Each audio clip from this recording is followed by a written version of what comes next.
Every year, hundreds of thousands of your tax dollars are being spent to maintain empty buildings. Long term, we would hope to have something happen on all the properties we own, so that we don't end up owning these properties forever.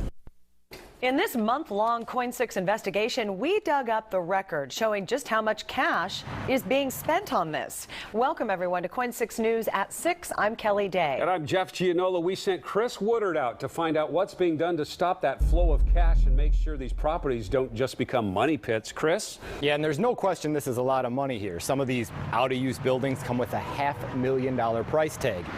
We found at times governments are getting stuck with these buildings, but other times they're actually going out and buying them.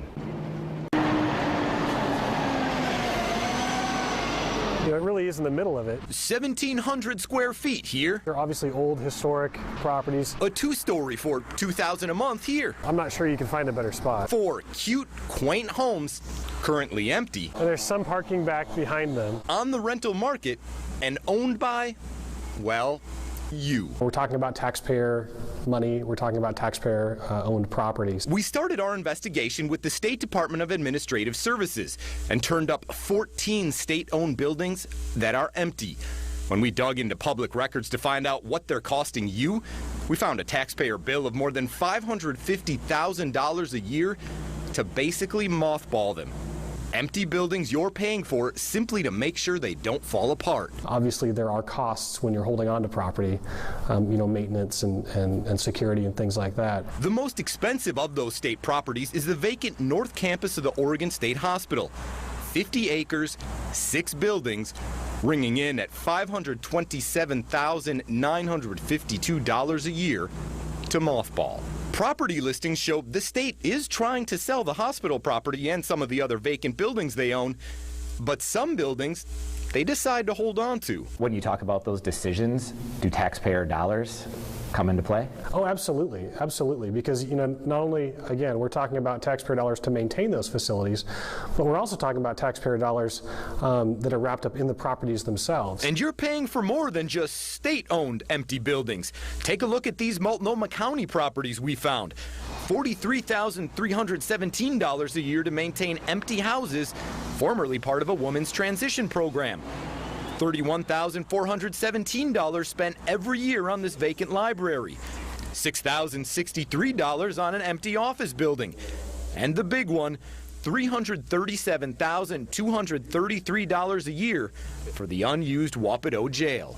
Would it be nice to have the money to spend elsewhere? As always, it's not just the money, it's the services that we can provide. If we could find another use for the Wapato jail, sure, that money would be good to use for direct services to people in need, which is the county's mission. At the county, they say they try to get rid of these vacant buildings as quickly as possible. It's more important to find other uses for it. If there's a nonprofit out there, or if there's a business or a company interested in buying it, that gets it back on the tax rolls.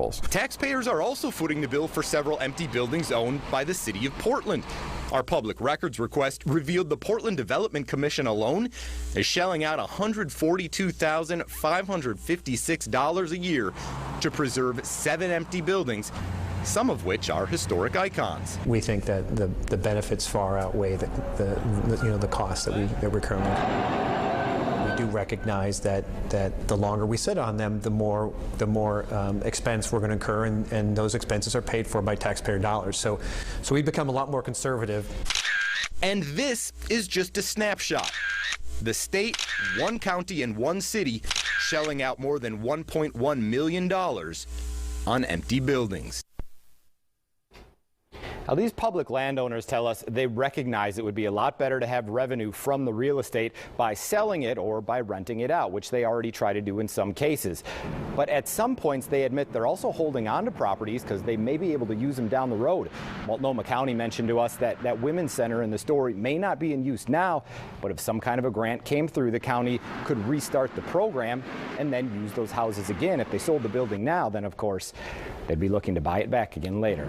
Back to you. Now, Chris, the question is, you looked at some of these buildings, but a lot of the state agencies are holding vacant property as well?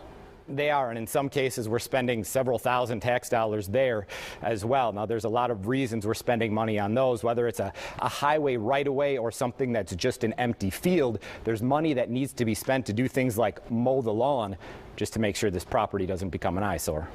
Thank you, Chris. And our coin investigators dedicated to exposing how your taxpayer money is being spent. So if you have a story idea, submit it on our website, coin.com. Just click on the Report It tab.